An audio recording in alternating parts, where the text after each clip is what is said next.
Good day, kind warriors! Let's talk about the power of routine for our awesome kids. Para sa maraming autistic children, routine and predictability are not just about being organized. It's their way of feeling safe and secure in a world that often feels overwhelming. Ngayon, pag-usapan natin why routine matters. Una sa lahat, it provides a sense of control. Kapag alam nila kung ano ang mangyayari next, nababawasan ang anxiety at overwhelm. Ikalawa, it reduces meltdowns and stress. Big changes and surprises can trigger stress.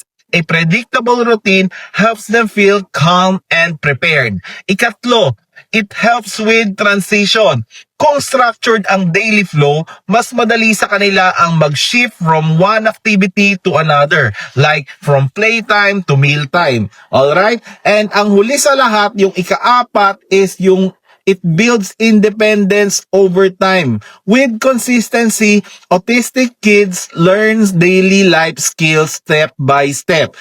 Kind warriors, eto ang ating misyon. Let's respect their need for structure by supporting their routines. We are giving them a world where they can thrive with confidence and peace. Small adjustments can create big impact. Alright? Peace.